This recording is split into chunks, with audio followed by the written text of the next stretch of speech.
Bien, les doy la más cordial bienvenida. El objetivo de la sesión de hoy es darles a conocer los alcances de las investigaciones y después vamos a comentar los tipos de investigación.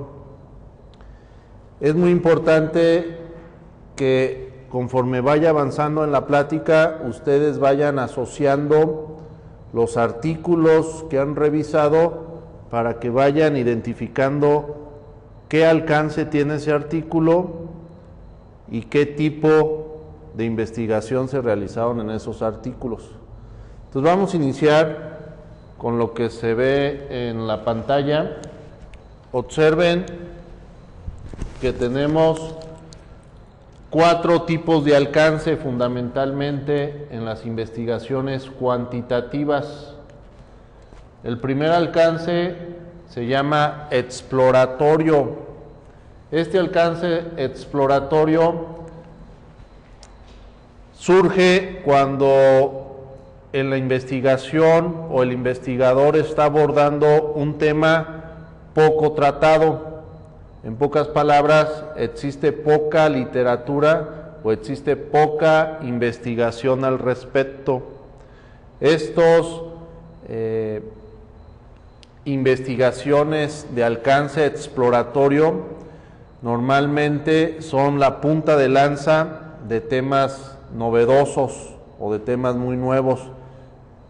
Entonces también serán difíciles encontrar investigaciones exploratorias, o al mismo tiempo van a ser también muy comunes encontrar investigaciones de tipo exploratoria. El siguiente tipo de investigación o alcance, más que tipo o alcance de la investigación, es la descriptiva. Este tipo de investigación o este alcance considera un fenómeno y sus componentes, mide conceptos y define variables.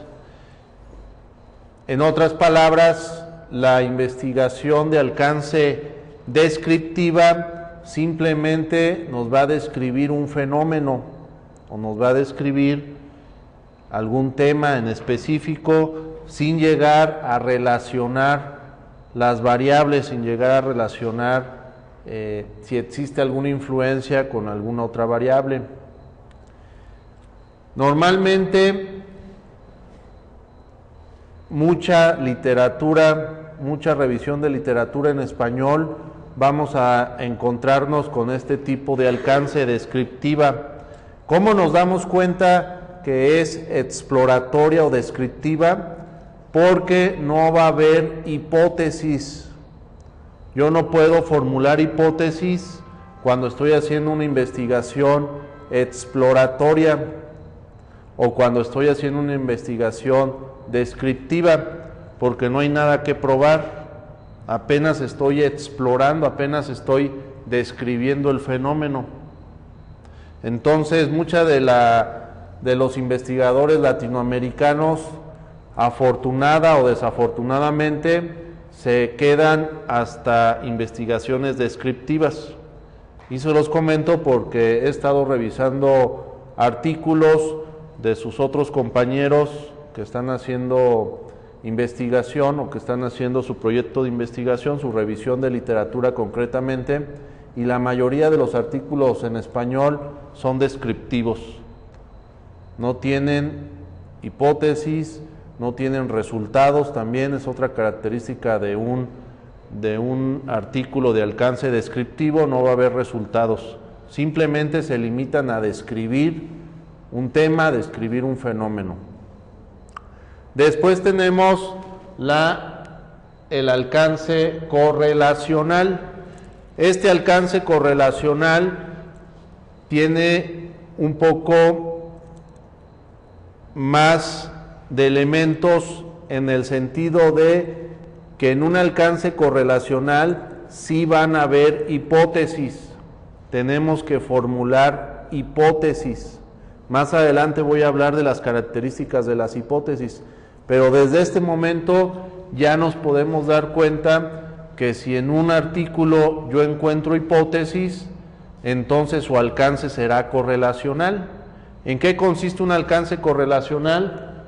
Pues consiste fundamentalmente en explicar la relación que existe entre variables. Si una variable influye sobre otra variable, o si algunas variables influyen sobre otra variable. Estos son los alcances correlacionales. Y obviamente se cuantifica la relación entre las variables. Entonces, soy capaz de establecer cuánto influye una variable sobre una variable de respuesta. Cuando hablo de variables, pueden ser desde variables con un enfoque de ingeniería, variables físicas como temperatura, presión, mantenimiento, y con un enfoque más administrativo que pudieran ser como clima laboral, las variables que están dentro del clima laboral, satisfacción del cliente, etcétera. A eso me refiero como variables. Y conforme van revisando la literatura, pues van entendiendo cómo los investigadores en un tema en específico definen la variable o definen las variables. Fíjense que desde el descriptivo, desde el enfoque descriptivo, me regreso a un enfoque o un alcance, perdón. Desde el alcance descriptivo es posible encontrar definición de variables, pero no las relacionan. Es hasta el alcance correlacional en donde sí relacionan variables. Todo esto les va a ayudar a que cuando estén revisando su literatura nuevamente o que vuelvan a leer los artículos, que sean capaces de identificar qué alcance tiene esa investigación que están leyendo. Desafortunada o afortunadamente, les comento que muchos de los artículos escritos en español tienen alcances descriptivos. No vamos a encontrar hipótesis, no vamos a encontrar resultados. En un correlacional sí vamos a encontrar hipótesis y obviamente vamos a encontrar resultados.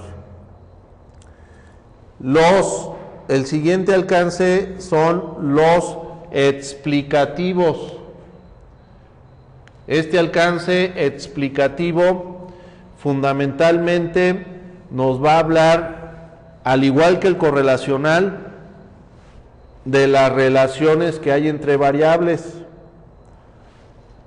pero adicionalmente trata de explicar las razones o las causas de esas relaciones, de esa influencia entre variables. Entonces estamos hablando de que un alcance explicativo sería el alcance máximo de una investigación. Es lo máximo que puedo esperar en una investigación, que me explique a profundidad las relaciones y las causas que provocan esas relaciones. Bien, si hiciéramos un ejemplo para distinguir lo correlacional con lo explicativo, con un enfoque un tanto de ingeniería, recordemos que Isaac Newton hace más de 300 años describe y correlaciona la gravedad, pero no es capaz de explicar por qué existe la gravedad. No es hasta después de 300 años que Albert Einstein explica por qué hay gravedad. Entonces, de esta manera, a través de esta analogía, podemos diferenciar el alcance correlacional del alcance explicativo. Continuando con este mapa, vamos a observar que los alcances dependen de los objetivos del investigador. Y los objetivos del investigador, a su vez, pues van a depender de la revisión de literatura y de la problemática que deseen resolver o que deseen identificar o del tema que deseen indagar. En pocas palabras, el objetivo es el que me va a determinar el alcance de mi investigación. Si mi objetivo es simplemente explorar, pues será de alcance exploratorio. Obviamente, si es un tema que ya está investigado, que hay mucha investigación al respecto, yo no puedo generar un objetivo exploratorio, porque ya hay mucha investigación. Entonces, los objetivos están en relación al tema de investigación. Por eso es tan importante su revisión de literatura. Si en la revisión de literatura ya hay correlacional, ya hay alcances correlacionales que planteen hipótesis, que planteen preguntas de investigación muy específicas, pues entonces yo puedo plantearme un objetivo correlacional que me ayude a probar una hipótesis específicamente en el contexto o en el tema que estoy indagando.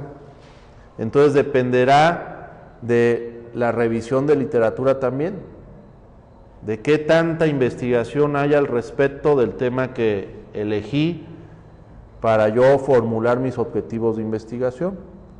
También recuerden que los objetivos, pues un elemento muy importante será la factibilidad del estudio o la factibilidad del logro de la investigación, de acuerdo a el contexto, de acuerdo a mis recursos con los que cuento, de acuerdo a la disponibilidad que tenga para realizar esa investigación. Y observen cómo aquí nos está indicando en este punto que el alcance, pues obviamente está influenciado por la revisión de la literatura, lo que estamos comentando. Ahora observemos este mapa que nos habla de las hipótesis. En primer lugar, reconozcamos que la fuente de la hipótesis es el planteamiento del problema. Y el planteamiento del problema me lo da o me ayuda a plantear mi problema la revisión de literatura. Que justamente aquí está, miren, revisión de literatura con planteamiento de problema, me ayudan a establecer mis hipótesis. ¿Cuál es la función de la hipótesis? Su principal función es guiar el estudio. Recuerden que si estamos hablando de hipótesis, es que el alcance es correlacional o explicativo de mi investigación.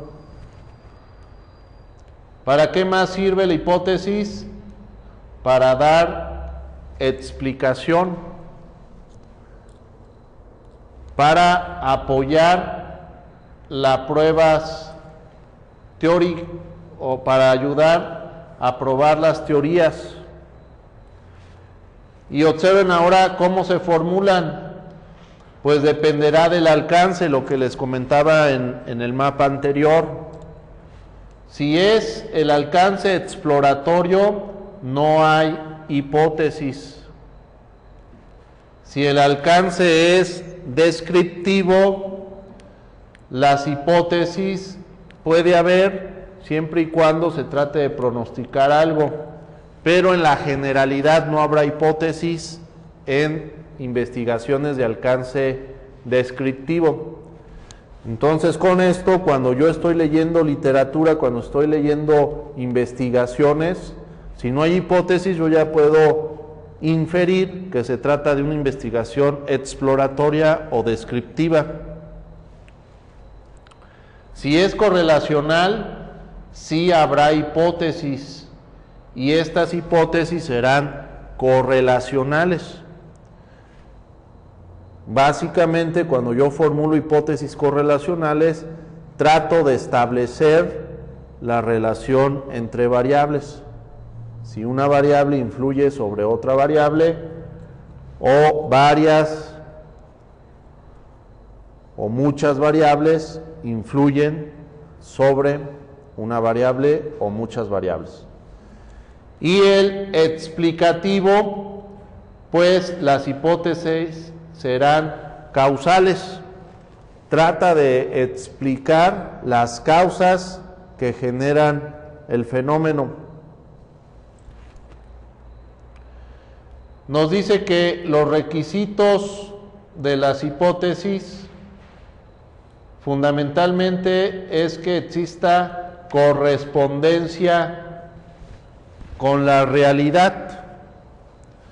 Justamente, si yo no conozco el fenómeno, no puedo establecer hipótesis. Es un proceso evolutivo.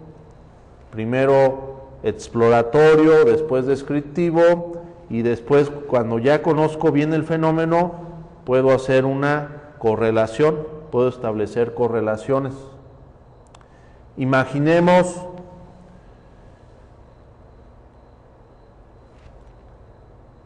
que formulo la siguiente pregunta de investigación: ¿por qué existen los temblores en el planeta Tierra? ¿O por qué tiembla la superficie del planeta Tierra? Esa es una pregunta de investigación.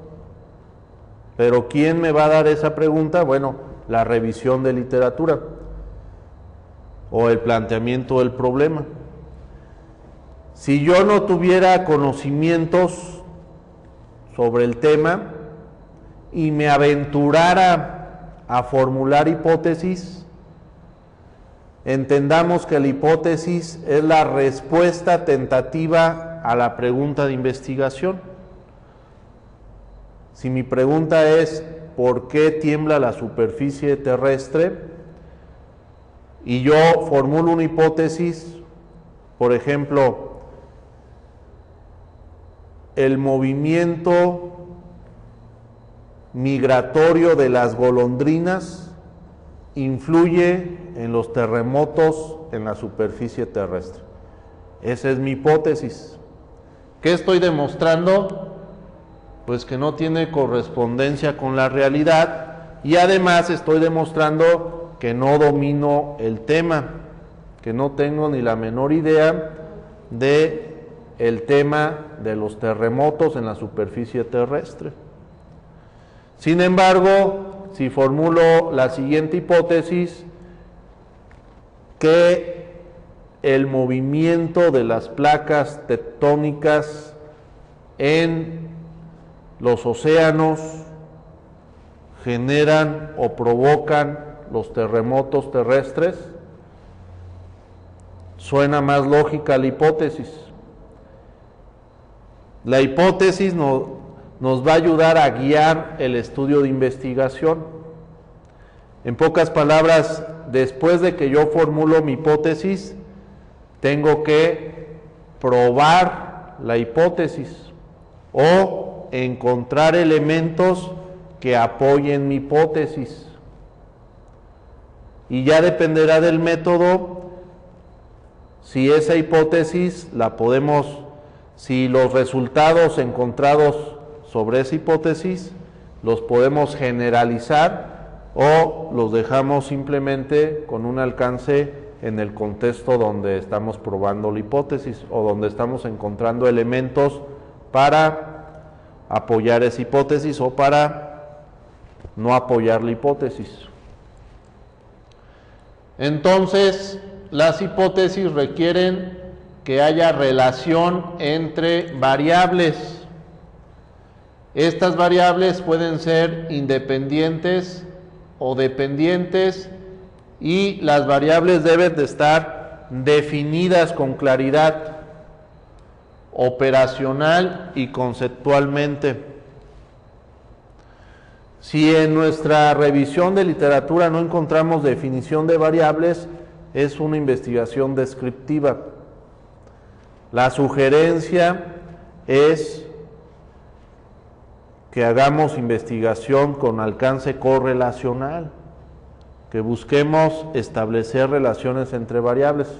Si el tema que elegimos no existe todavía ese tipo de investigación correlacional, pues entonces nos quedaremos en descriptivos. Pero estoy seguro que sí existe evidencia que nos indique la correlación o investigaciones previas que sean correlacionales. Ahora observen, todas las variables deben de ser medibles o se debe de buscar la forma de cómo medir esas variables. También tenemos que buscar técnicas para probar las hipótesis. ¿A través de qué? Pues a través de métodos muy específicos que nos ayudan a probarlas o apoyar a través de evidencia que mi hipótesis es correcta. Algunos de los tipos o los tipos de las hipótesis son hipótesis nula, hipótesis de investigación, que estas son las que nos ayudan a guiar el estudio. Estas hipótesis de investigación pueden ser descriptiva, causal, correlacional y de diferencia de grupos. Y tenemos hipótesis de tipo alternativa, las hipótesis estadísticas, que pueden ser de estimación, de correlación, de diferencia de medias. Y tenemos todavía más diversidad en la parte estadística de hipótesis. Las que ustedes estarán trabajando, en su mayoría serán hipótesis de investigación. Hipótesis de investigación. Fundamentalmente, la respuesta tentativa a su pregunta de investigación. E insisto, si el alcance es descriptivo, no habrá hipótesis. Si el alcance es correlacional, tendrán que formular hipótesis. Y la hipótesis no es más que responder mi pregunta de investigación. ¿Qué lo provoca? Si existe relación. Si el alcance es explicativo, mis hipótesis son causales. Tengo que formular la hipótesis de modo tal que explique el fenómeno, que explique la relación entre las variables y las causas que provocan esa relación. En esta diapositiva o en este mapa, lo que vamos a observar ahora son los diseños de investigación. El propósito del diseño de investigación justamente es responder las preguntas de investigación. Y recordemos, si mi alcance es descriptivo, pues no voy a tener preguntas de investigación, no hay que responder. Si el alcance es correlacional o explicativo, sí tendremos la necesidad de responder mis preguntas de investigación. En otras palabras, de someter mi hipótesis a prueba o de reunir evidencia y elementos que me permitan someter a prueba o apoyar mi hipótesis o no apoyar la hipótesis. Y al mismo tiempo, pues me va a ayudar a cumplir mis objetivos de estudio o mis objetivos de investigación. Acuérdense, en el objetivo es donde yo voy a decir si quiero explicar un fenómeno, si quiero correlacionar variables o si simplemente quiero explorar o describir. Si yo exploro o describo, pues no es necesario hacer un diseño de investigación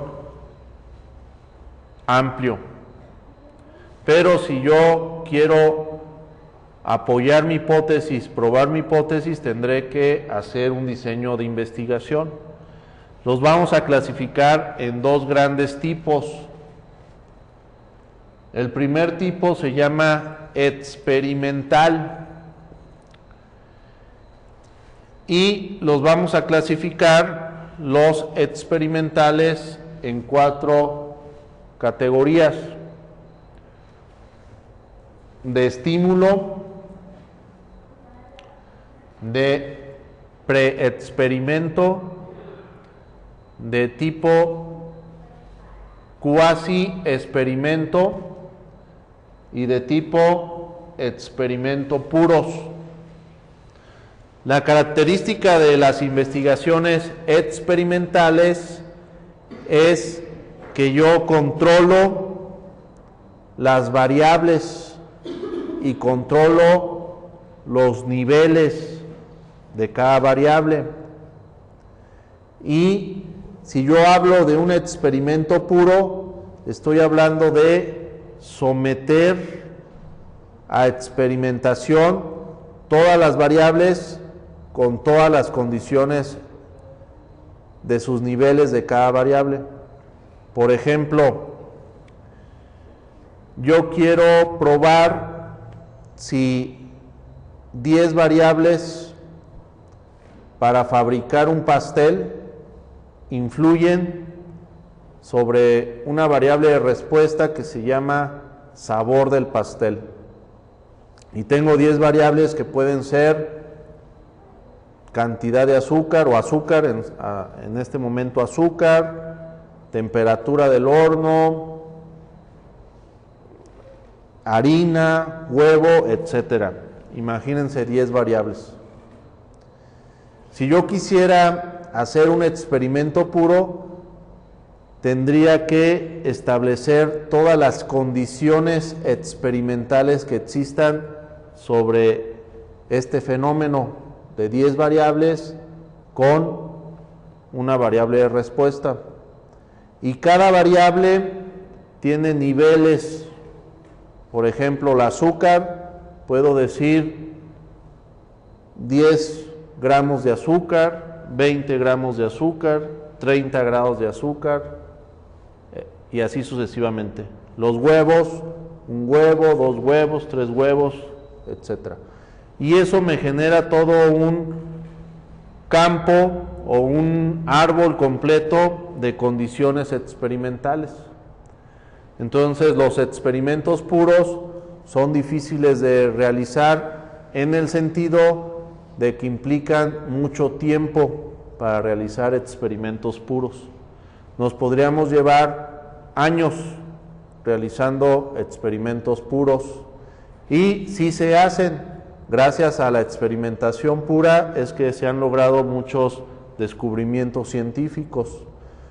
Pero si recuerdan, la publicación de esos experimentos son después de 5 años, de 6 años de estar haciendo la experimentación, y hasta después de esos 6 años, 7 años es que logran resultados. Antes no. La gran ventaja de los experimentos puros es que yo puedo generalizar los resultados.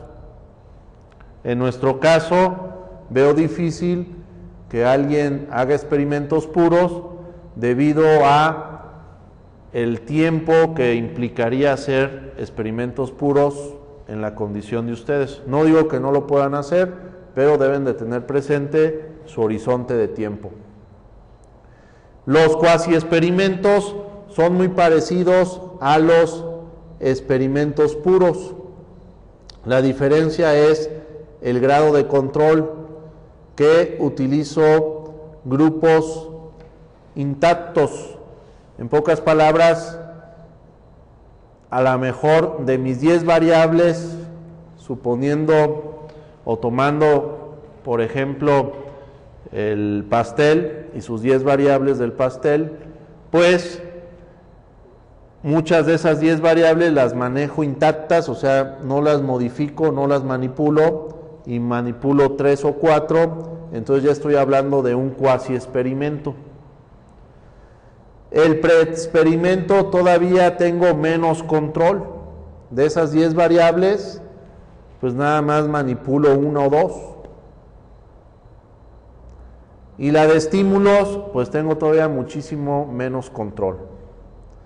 Entonces, cuando hablamos de controlar intencionalmente las variables para ver qué efecto produce sobre otra variable de respuesta, estamos hablando de un diseño de investigación de tipo experimental. Ahora pasemos al otro tipo de investigación, que serán los no experimentales. Y estos no experimentales los vamos a clasificar en dos: transversales o transeccionales, que es lo mismo, transversales o transeccionales, o bien no experimentales, longitudinales o evolutivos. Cuando hablo de un tipo de investigación no experimental transversal, estoy hablando de que mis variables, para empezar, no las controlo, por eso es no experimental, y recolecto datos en un momento determinado o en un tiempo determinado, por eso se llama transversal, en un solo momento del tiempo. Y cuando hablo de no experimental, longitudinal o evolutivo, estoy hablando también, al ser no experimental, que no manipulo las variables, no controlo las variables, pero estoy recolectando información a través del tiempo, en varios momentos o en varios instantes, en varios días, en varias semanas, en varios meses o en varios años. Entonces estaría hablando de un tipo no experimental longitudinal.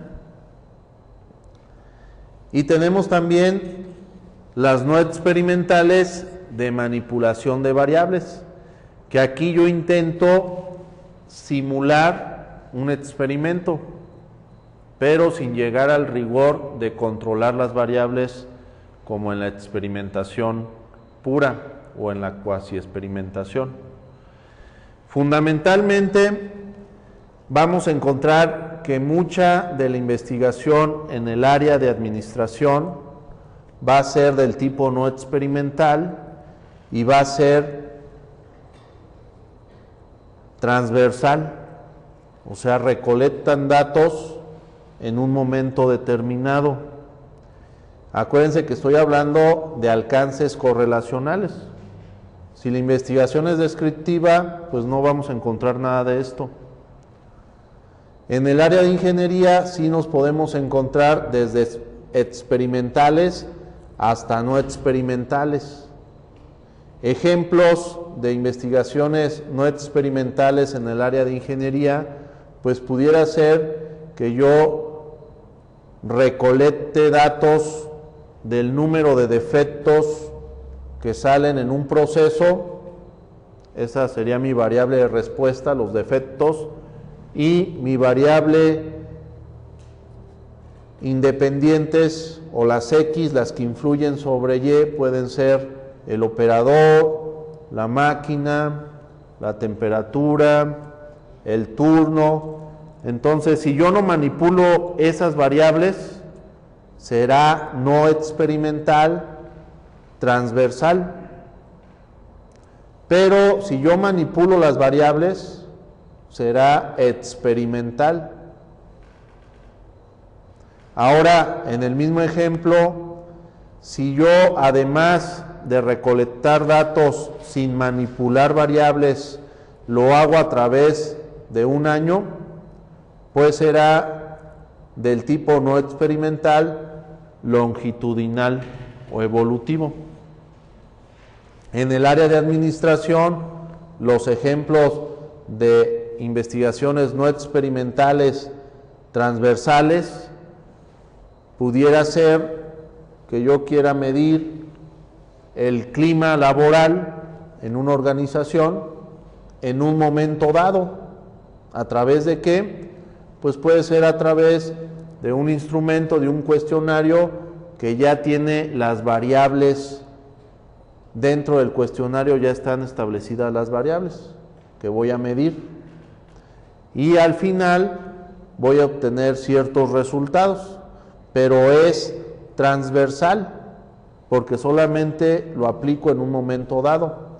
Si yo la quisiera hacer longitudinal, tendría que aplicar el cuestionario a través del tiempo, en un instante, después de un mes, después de 6 meses, después de un año, el investigador y el marco teórico les dirá bajo qué tiempo y también lo que quieran probar. Si yo quiero probar que a través del tiempo aumenta la mejora del clima laboral, pues tendré que hacer ese tipo de investigación no experimental longitudinal. Pero si yo nada más quiero probar si una variable influye sobre el clima laboral, pues puedo hacer una no experimental del tipo transversal. En el área de ingeniería, si yo quiero nada más probar si el operador influye sobre el número de defectos, pues lo tendré que hacer no experimental del tipo transversal. Y de esta forma es como yo establezco mi diseño de investigación. Fundamentalmente es que yo defina si será experimental o no experimental mi investigación. Y si es experimental, pues si va a ser experimento puro o cuasi experimento. Y si es no experimental, si será transversal o longitudinal. Y con esta información ustedes ya son capaces de clasificar, por así decirlo, sus artículos, la revisión de literatura que han realizado. Ya pueden darse cuenta si es exploratoria, si es descriptiva, si es correlacional, si es explicativa. Obviamente, si son exploratorios y descriptivos, no habrá experimentos, no habrá diseño de investigación. Pero si es correlacional y si es explicativa, seguramente habrá experimentos o serán del tipo no experimental, en donde recolecten datos sin manipular las variables. Por último, vamos a analizar esta tabla, o este mapa, perdón, en donde nos habla de la muestra.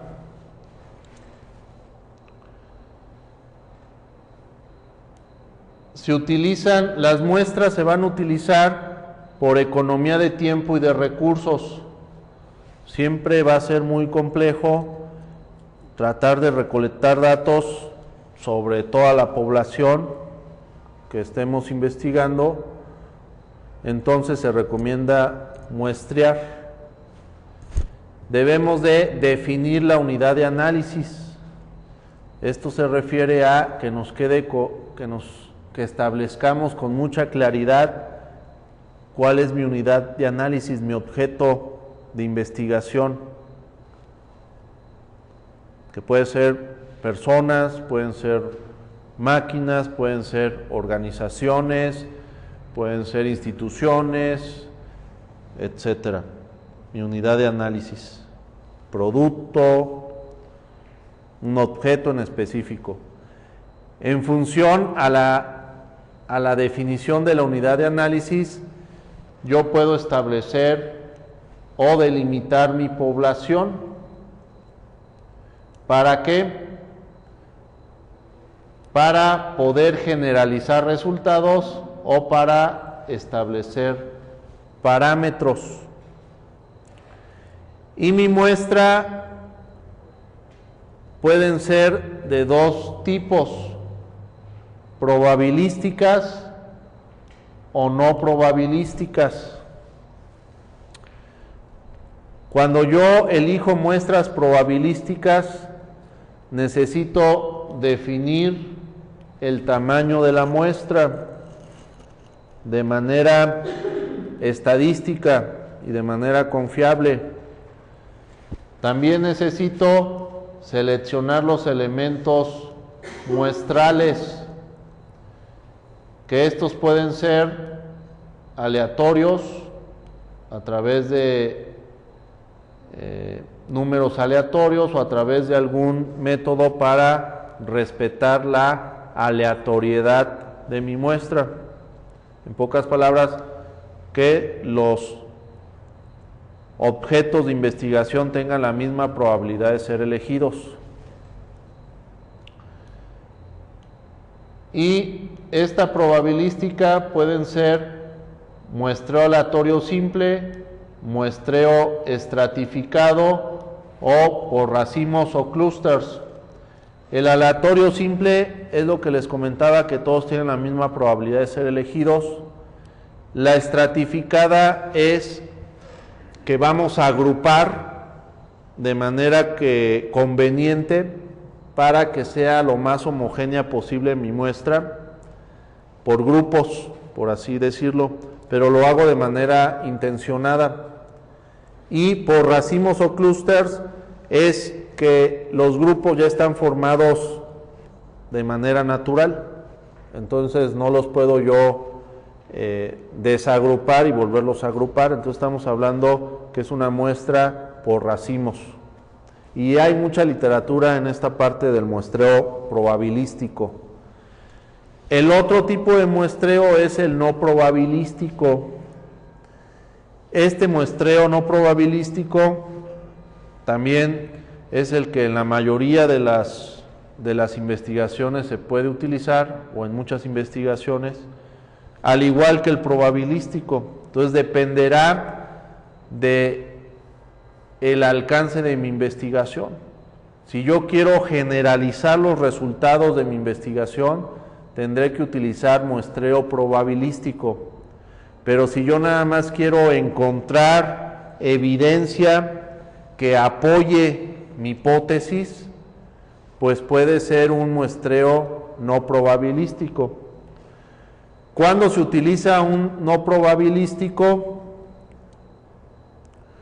Pues cuando es muy costoso el realizar un muestreo probabilístico, cuando no tenga acceso a todos los objetos de investigación. Imaginemos que estoy hablando de empresas, que no me dejen entrar a todas las empresas, entonces va a ser no probabilístico. O imaginemos en un proceso en una empresa en específico, que no me dejen recolectar datos de un proceso que sea clave en la organización, pero sí me dejan recolectar datos en otro proceso que me ayuda a probar mi hipótesis, pues será no probabilístico. En el área de administración, que no me den permiso de medir ciertas variables, o más que ciertas variables, en cierta organización no me dan permiso, pero en otra sí, entonces será no probabilístico. Todo dependerá de mi unidad de análisis y de la facilidad o dificultad que tenga para yo recolectar los datos. Entonces ahí el investigador decidirá si es probabilístico o no probabilístico. Las desventajas del no probabilístico es que no puedo generalizar los resultados. O sea, simplemente obtengo evidencia que apoya mi hipótesis. En el probabilístico yo voy a encontrar evidencia para probar o rechazar mi hipótesis de manera estadística, pero en el no probabilístico simplemente encuentro elementos que apoyan o no apoyan mi hipótesis. Con esto concluimos esta plática de alcances de investigación, tipos de investigación, hipótesis, preguntas de investigación, para que ustedes empiecen ya a trabajar en el método de investigación, que empiecen ya a formular preguntas de investigación, que empiecen a formular sus objetivos de investigación, sus hipótesis de investigación, y que empiecen a ver cómo van a hacer esa investigación. De eso se trata el seminario de tesis 1. Lo ideal es que en la revisión de literatura ustedes encontraran artículos de alcance correlacional para que puedan ver cómo los autores establecen hipótesis, cómo establecen objetivos de investigación, cómo establecen el diseño de investigación, si es experimental, si es no experimental, etc.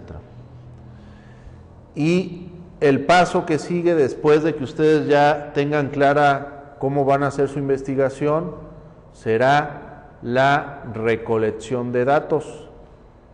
Eso se va a ver en seminario de tesis 2.